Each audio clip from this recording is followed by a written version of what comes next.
नमस्कार दोस्तों, मैं ऋषिकांत सिंह टॉपर्स टीम में आपका स्वागत करता हूँ। दोस्तों, ये क्लास 9 के साइंस के फर्स्ट चैप्टर का थर्ड लेक्चर है। पहले लेक्चर में हमने इंट्रो और प्रॉपर्टी ऑफ मैटर और दूसरे चैप्टर में स्टेट ऑफ मैटर ये सब हमने डिस्कस कर लिया है। दोस्तों, आज का जो हमारा टॉपिक है वो है चेंजिंग मैटर ऑफ स्टेट, पदार्थ की बदलती अवस्था। दोस्तों, इसके पहले हमने देख चुके थे हम लोग कि पदार्थ की 3 अवस्थाएं पाई जाती हैं। मुख्यतः जो आपके सिलेबस में है वो 3 अवस्थाएं पाई जाती हैं, सॉलिड, लिक्विड और गैस, यानी ठोस, द्रव और गैस। दोस्तों, हम देखेंगे कि सॉलिड कैसे लिक्विड में चेंज होता है, यानी बर्फ कैसे पानी बन जाता है और पानी कैसे वाष्प बन जाता है। ये इन चीज़ों पे आज हम डिस्कस करेंगे और जानेंगे इसमें क्या रीज़न होता है, क्या कारण होता है, ऐसा क्या कारण होता है कि बर्फ़ पानी बन जाता है और पानी गैस बन जाता है या वाष्प बन जाता है। तो दोस्तों, जो आपको आपके सिलेबस में कारण दिया है वो मुख्यतः 2 कारण दिया है। पदार्थ की बदलती अवस्थाओं के लिए जो उन्होंने कारण बताया वो 2 कारण बताया है। पहला कारण क्या है, हम इसे थोड़ा सा हटा देते हैं।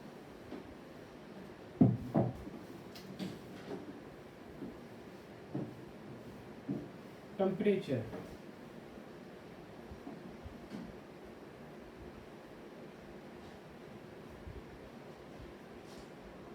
यानी तापमान। तापमान क्या होता है दोस्तों? तापमान किसी पदार्थ की आंतरिक ऊर्जा जो होती है उसे हम तापमान कहते हैं। और तापमान को प्राय जो हमारे पास एसआई यूनिट है जिसमें हम मापते हैं या मेजर करते हैं वो केल्विन होती है, जिसे हम कैपिटल के से डिनोट करते हैं। ठीक है दोस्तों, और भी यूनिट्स होती हैं, जैसे आपने सुन रखा होगा सेंटीग्रेड्स होता है, फ़ारेनहाइट्स होते हैं।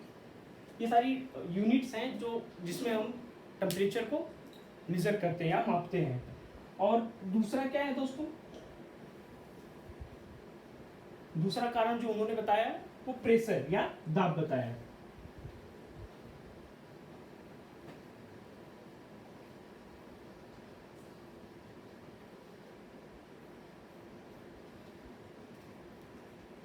जो उन्होंने दूसरा कारण बताया वो दाब बताया है।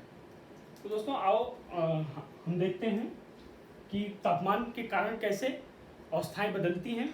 उससे पहले हम देखते हैं कि द्रव से अगर ठोस में बदलता है, ठोस से गैस में बदलता है, या गैस जो है ठोस में बदलती, इन प्रोसेस, इन प्रक्रियाओं को क्या क्या कहते हैं। हम पहले ये देख लेते हैं, उसके बाद हम देखेंगे कारण क्या क्या होता है।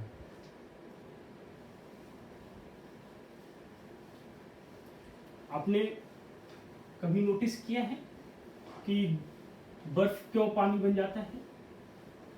उसके पीछे का क्या कारण होता है? जबकि आप उसे तापमान भी नहीं देते फिर भी वो बदल क्यों जाता है? तो पहले हम देख लेते हैं। द्रव, आप एक ऐसा चार्ट बना लेंगे, गैस और ठोस।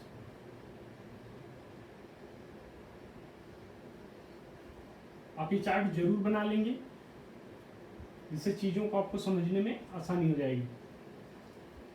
हम देखते हैं कि द्रव से गैस, यानी जब हम पानी को उबालते हैं या गर्म करते हैं आप घरों में, तो आप देखते होंगे कि उसमें से वाष्प निकलते हैं। मतलब कि जब हम द्रव को गर्म करते हैं तो वाष्प निकलते हैं। तो इस प्रक्रिया को क्या कहते हैं? वाष्पीकरण। वाष्पीकरण।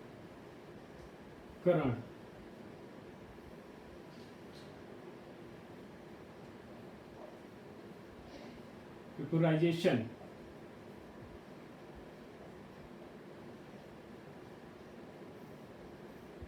क्या कहते हैं? वेपोराइजेशन।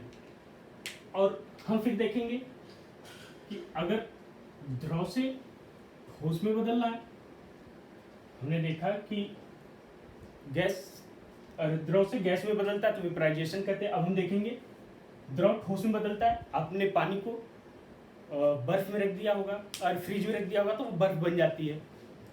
या तो आपने आइसक्रीम खाई होगी, वो लिक्विड से सॉलिड में कैसे चेंज हो जाती है, उस चेंज होने की प्रक्रिया को हम क्या कहते हैं? उस चेंज होने की प्रक्रिया को हम बहुत सिंपल सी चीज कहते हैं, जमना। लोग कहते हैं कि बर्फ जमा दो, क्या कहते हैं? जमना।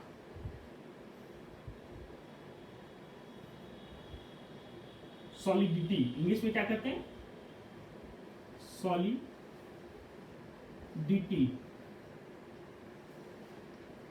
यानी कि जम गया, पानी जम गया तो क्या हो गया? बर्फ हो गया, तो जमना कहते हैं। और गैस से, अगर कोई गैस है और वो सीधे ठोस में बदल जाती है तो उसे क्या कहते हैं? निक्षेपण। ये सॉलिड, जब हम कार्बन डाइऑक्साइड को एक निश्चित तापमान पे लाते हैं, प्रेशर देते हैं, तो गैस से सीधे सॉलिड में चेंज हो जाती है। इसको क्या कहते हैं? निक्षेपण। इंग्लिश में डिपोजिशन।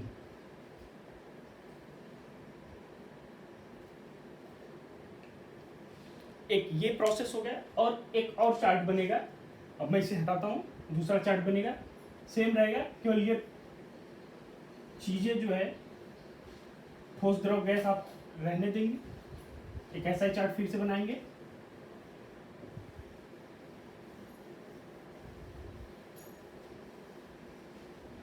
हमने इसके पहले क्या देखा था कि द्रव गैस में बदल रहा था, तो हम क्या कह रहे थे? वाष्पीकरण। अब समझिए कि अगर गैस जो है वो द्रव में बदल रही हो तो क्या कहेंगे उसे? बताइए क्या कहेंगे? अगर दो गैस द्रव में बदल रही तो उसे संघनन कहते हैं।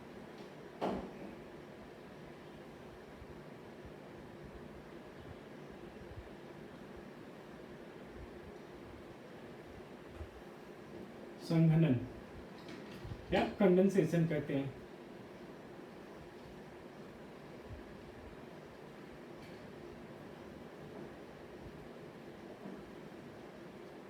ठीक, कंडेंसेशन मतलब कि जैसे आप, अगर आपके घर में आप पानी उबाल रहे हो और उसको जो है एक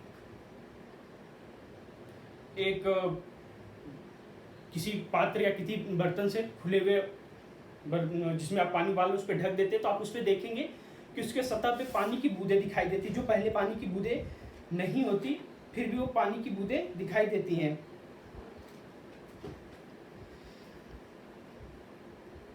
तो और इस प्रोसेस को क्या कहते हैं? संघनन कहते हैं।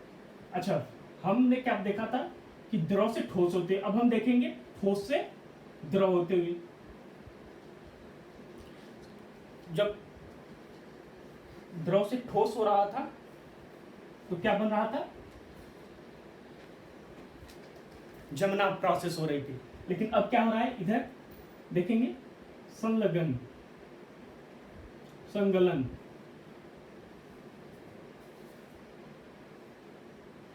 यानी फ्यूजन।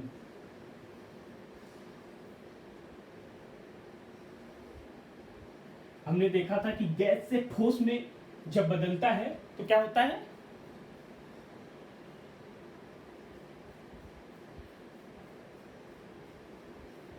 ठोस से गैस में जब बदलता है तो कौन सी प्रोसेस होती है?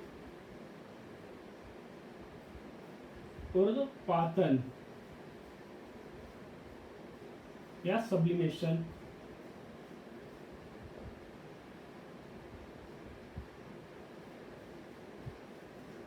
आपने के लिए ठोस से सीधे गैस में बदलने की प्रक्रिया आपने घर में कपूर या कम्फर का यूज़ किया होगा। तो आप जब उसे जलाते हैं तो आप देखते हैं कि उसे जलाने के बाद उसे सॉलिड था उसे लिक्विड में बिना चेंज हुए वो गैस में चेंज हो जाता है। ऐसे कुछ ही पदार्थ होते हैं कि जो सॉलिड से डायरेक्ट गैस में चेंज हो जाते हैं।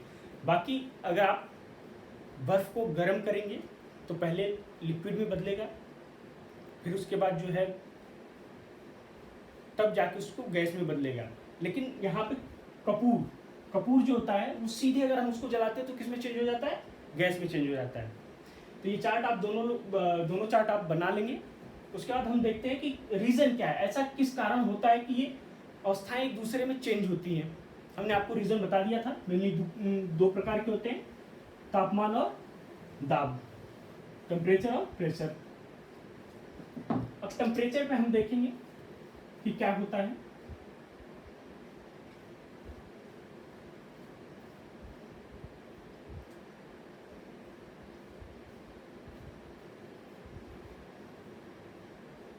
तापमान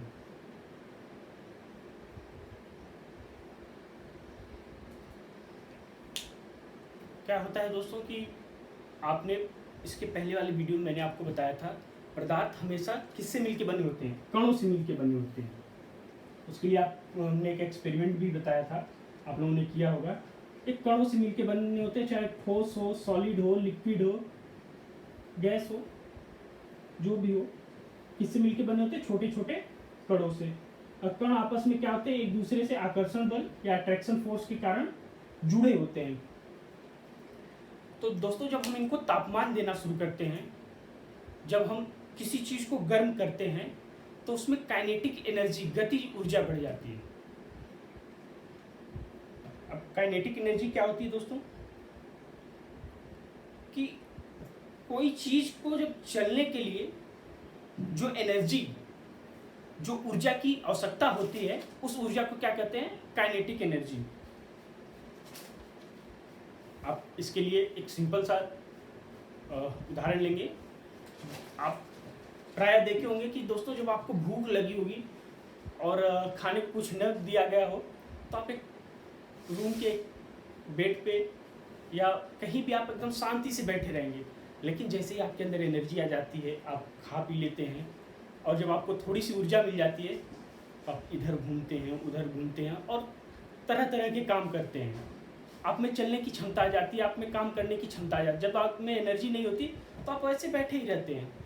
तो इसका मतलब कि जब हम कण को, पार्टिकल्स को एनर्जी देंगे तो उनमें क्या हो जाएगी, उनमें चलने की क्षमता आ जाएगी, वो मूवमेंट करने लगेंगे इधर उधर।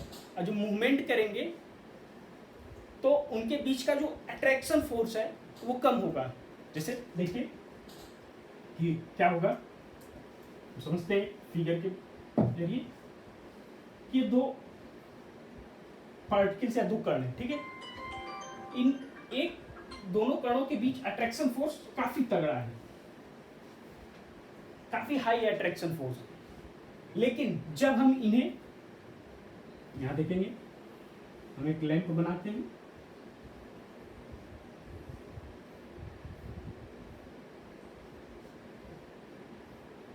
जब हम इन्हें दोनों कणों को गर्म करेंगे तो इनमें गतिज ऊर्जा आ जाएगी। अरे भाई अब इन्हें एनर्जी मिल जाएगी तो यार आप पास में क्यों रहें, ये दूर होंगे।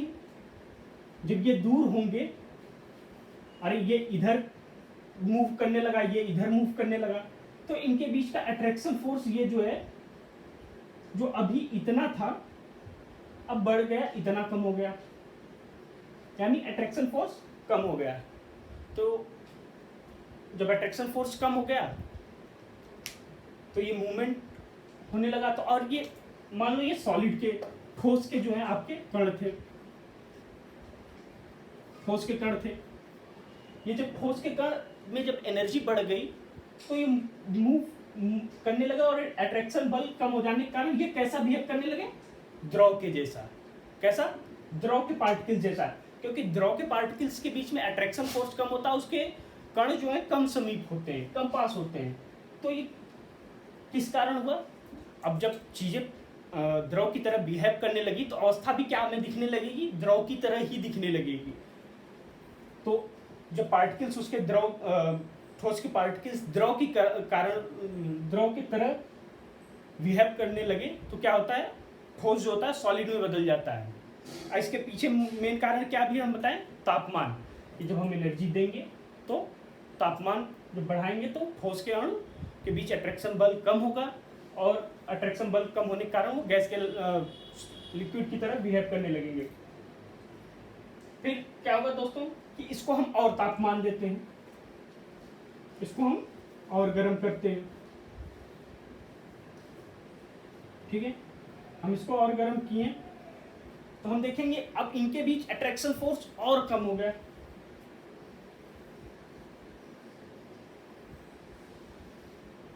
ये अट्रैक्शन फोर्स इतना बढ़ गया। तो अब लिक्विड के पार्टिकल्स, लिक्विड के कण कैसे बिहेव करने लगे, गैस के जैसे, कि उनके पार्टिकल्स बहुत दूर हो गए, तो अवस्था क्या हो जाएगी, गैस की जैसी हो जाएगी, चेंज हो जाएगी।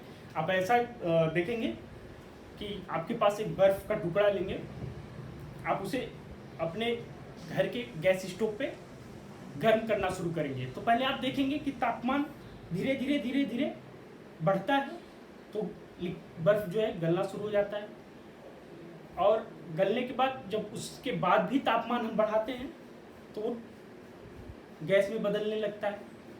ऐसा इसलिए होता है क्योंकि उसके बीच के पार्टिकल्स के बीच के अट्रैक्शन फोर्स कम होता है और कण जो है हाई एनर्जी स्टेट में आ जाते हैं। अच्छा दोस्तों, एक चीज का हम ध्यान देंगे कि एक चार्ट बनाएंगे। क्या होता है कि कई बार हमसे ऐसे सवाल पूछे जाते हैं कि एक बर्फ गलना शुरू हुई और आधी गली है और उसे हम तापमान दे रहे हैं, तो उसका टेम्परेचर या तापमान कितना होगा। इस सवाल के लिए हम एक चार्ट बनाएंगे। ये चार्ट आप हमेशा याद रखेंगे, जब हायर क्लासेस में आप जाएंगे तो इस टाइप के क्वेश्चन बहुत ज्यादा आएंगे। इधर टेम्परेचर है जिसको हम T से डिनोट करेंगे, मतलब टेम्परेचर बढ़ाते जाएंगे। इधर एनर्जी है जो बढ़ती जाएगी, जिसे हम E से डिनोट करेंगे। तो हम देखेंगे यहाँ पे तापमान 0 है, 0, यहाँ पे तापमान, यहाँ पे क्या है 100 है। तो जब हम मान लीजिए बर्फ है, उसको, वो सॉलिड में है, उसको हमने गर्म करना शुरू किया, ठीक। फिर एक अवस्था ऐसी आएगी जब तक पूरी बर्फ पिघलेगी नहीं, तब तक उस पदार्थ का तापमान में कोई परिवर्तन नहीं आएगा। इस बात को आप ध्यान रखेंगे कि अगर हमने इसको तापमान देना शुरू किया और बर्फ पिघलना शुरू हुई, तो तब तक तापमान उस पानी का नहीं बढ़ेगा जब तक बर्फ पूरी तरह पिघल ना जाए। तो ये जो फेज आता है, इस फेज को हम क्या कहते हैं, चेंज ऑफ फेज।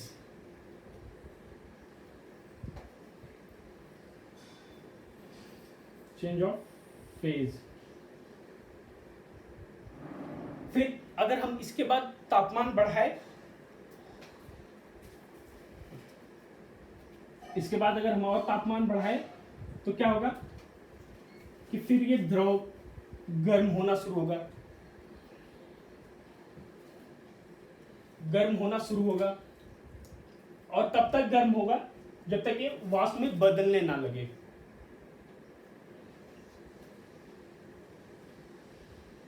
जब ये वाष्प में बदलने लगेगा तो फिर क्या होगा, change of phase. Change of phase फिर से आ जाएगा। ये क्या होगा, चेंज ऑफ फेज फिर होगा, यानी ये सॉलिड का फेज था, ये लिक्विड का था, ये फेज ऑफ चेंज हो गया। यानी ये तब तक टेम्परेचर नहीं चेंज होगा जब तक पूरा लिक्विड गैस में ना बदल जाए। जब गैस में बदल जाएगा तब जाके हम उसका तापमान और बढ़ा सकते हैं। लेकिन दोस्तों, आपने सोचा कि बर्फ कितने पे पिघलना चालू हो जाती है, कितने टेम्परेचर पे शुरू हो जाती है? आपको जान के हैरानी होगी कि बर्फ जो है वह 0 सेंटीग्रेड या 273.15 केल्विन पर पिघलना शुरू हो जाती है। आप कहेंगे कि उसी टेम्परेचर पर तो जमती है, तो इसके बीच का राज क्या है कि उसी टेम्परेचर पर पिघलना भी शुरू कर देती है और जमी भी रहती है। तो इसके पीछे का जो राज है दोस्तों, वो लेटेंट हीट, गुप्त उष्मा। हाँ, गुप्त उष्मा होती है। ये तब होता है जैसे हम एक फेज से दूसरे फेज में जो चेंजेस लाते हैं। मान लीजिए ये बर्फ का टुकड़ा है, इसको हमने अपने घर में फ्रिज में से बर्फ का टुकड़ा निकाला। आप क्या करेंगे, आप निकाल के बर्तन में रख देंगे। आप देखेंगे कि बर्फ पिघलने लगी।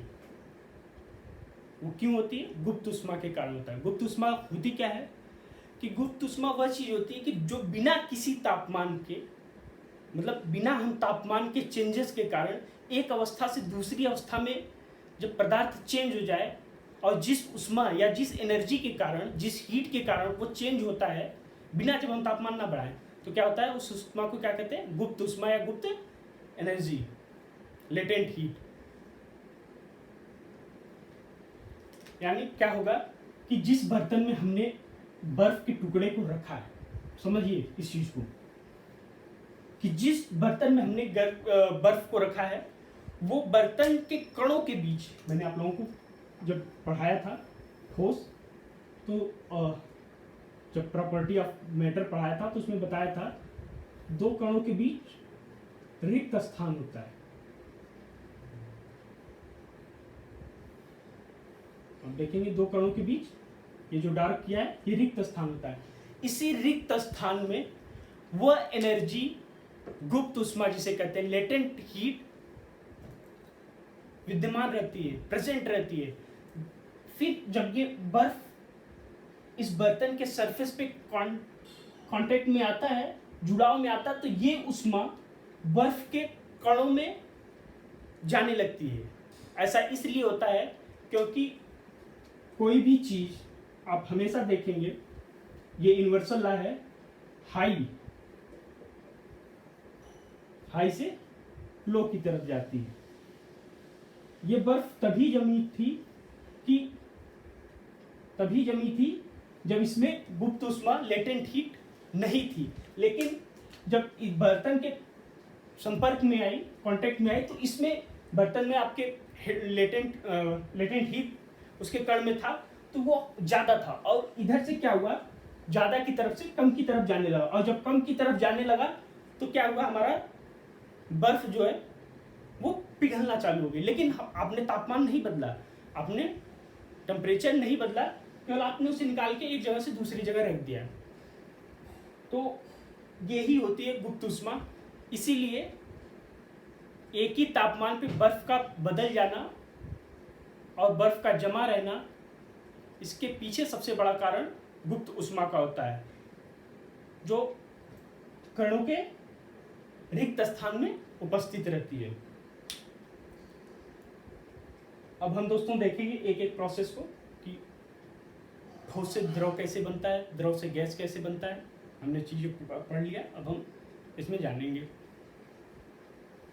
हमने अभी आपको एक एक्सपेरिमेंट के द्वारा समझाया था कि चेंजेस कैसे होते हैं। अब हम देखेंगे कि गैस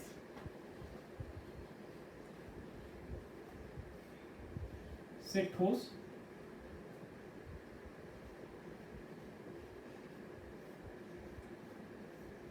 कैसे चेंज होता है। इसके पीछे भी टेम्परेचर का ही हाथ होता है या इफेक्ट होता है। जब हम कपूर के टुकड़े को लेते हैं, मान लीजिए कोई बर्तन है या पात्र है, इसमें हमने कपूर के टुकड़े को लिया, हम इसको इतनी एनर्जी दे देते हैं।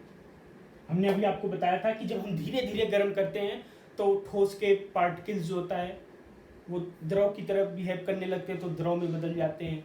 फिर वो और गर्म करते हैं तो द्रव के पार्टिकल्स जो हैं गैस के पार्टिकल्स की तरफ बिहेव करने लगते हैं, तो वो गैस की अवस्था में चेंज हो जाते हैं। लेकिन यहाँ पे क्या है, यहाँ पे दोस्तों हम देखेंगे कि इसको हम सीधे इतना गर्म कर दिए, सीधे इतनी एनर्जी दे दिए, आपको बिजली का करंट लगता है तो आप झटके से पीछे क्यों हट जाते हैं? क्योंकि आपके अंदर एक्स्ट्रा एनर्जी का संचार कर दिया जाता है, इसलिए आप पीछे हट जाते हैं। इसीलिए इसमें जब हम इतनी ज़्यादा एनर्जी डाल देंगे कि इसके कण लिक्विड की अवस्था में जा ही ना पाए, उससे भी हाई एनर्जी मिल जाए और सीधे गैस में बदल जाए। यानी कि ये जो दो ठोस के कण थे ये इतने पास थे, इनको हमने इतनी एनर्जी दे दिया कि अब ये गैस के पार्टिकल्स की तरह इतने दूर हो गए, इसमें ठोस द्रव की अवस्था आई नहीं। तो इसमें जो कारण है वो क्या है कि हमने पार्टिकल्स को इतनी ज़्यादा एनर्जी दे दी कि वो सीधे ठोस से सीधे गैस में चले गए। लिक्विड की अवस्था की उनको जरूरत पड़ी ही नहीं। तो ये था दोस्तों हमारा तापमान का। आपके सिलेबस में बहुत कम दिया है, इसलिए हम आपको बहुत कम बता रहे हैं। बाकी आप आगे की क्लास में हीट पे एक पूरा चैप्टर है, आप उसे पढ़ेंगे, फिर आपको सारी चीज़ें तब जाके क्लियर हो पाएंगी। तो दूसरा जो रीजन था दोस्तों वो दाब था, प्रेशर था। अब हम देखेंगे प्रेशर के कारण कैसी चीज़ें चेंज होती हैं। ये बहुत बड़ी टॉपिक है और आप लोगों में मात्र 2 लाइन में ख़त्म कर दिया है आपकी किताब एनसीईआरटी में।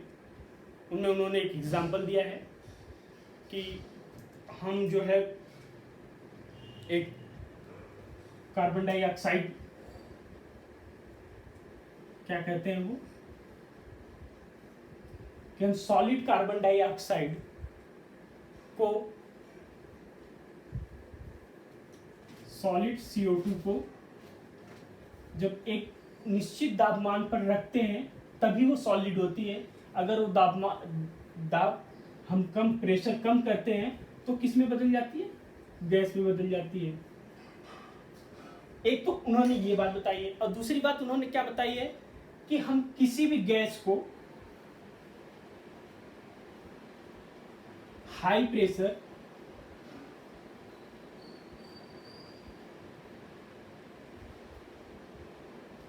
प्रेशर और लो एनर्जी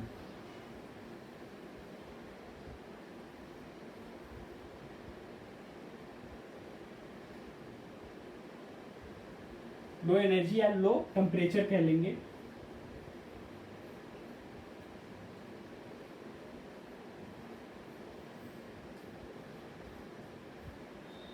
यानी कि जब उस पर हम दाब ज़्यादा बढ़ाएंगे और तापमान कम करेंगे तब वो क्या होगा, हाई प्रेशर पे जब ज़्यादा दाब देंगे और तापमान कम होंगे तो क्या होगा कि वो लिक्विड में बदल जाएगी गैस। और दोस्तों अभी तक ऐसा होता नहीं। मजे की बात ये है कि ये एक केवल थ्योरी है, प्रैक्टिकल में अभी कुछ ऐसा संभव नहीं हो पाया है। ये आइडियल गैस आप जब आगे पढ़ेंगे और रियल गैस में ये थ्योरी है वो आइडियल गैस की है, और रियल गैस में जो एक्सपेरिमेंट में होता है वो कुछ और होता है, और आइडियल गैस के थ्योरी का हमें कुछ और चीज़ें होती हैं। तो दोस्तों ये था हमारा पूरा टॉपिक जो पदार्थ की बदलती अवस्था पे थी। और दोस्तों एक चीज़ आप और नोट कर लेंगे, हमने काइनेटिक एनर्जी बताया था। काइनेटिक एनर्जी का जो होता है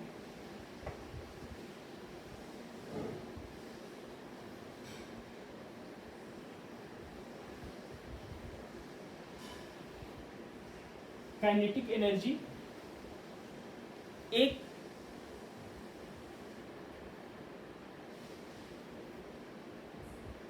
तापमान तक, मतलब लगभग हर टेम्परेचर पे नहीं, एक तापमान तक क्या होता है, यह टेम्परेचर के प्रोपोर्शनली होता है कि जितना हम तापमान बढ़ाएंगे उतना जो है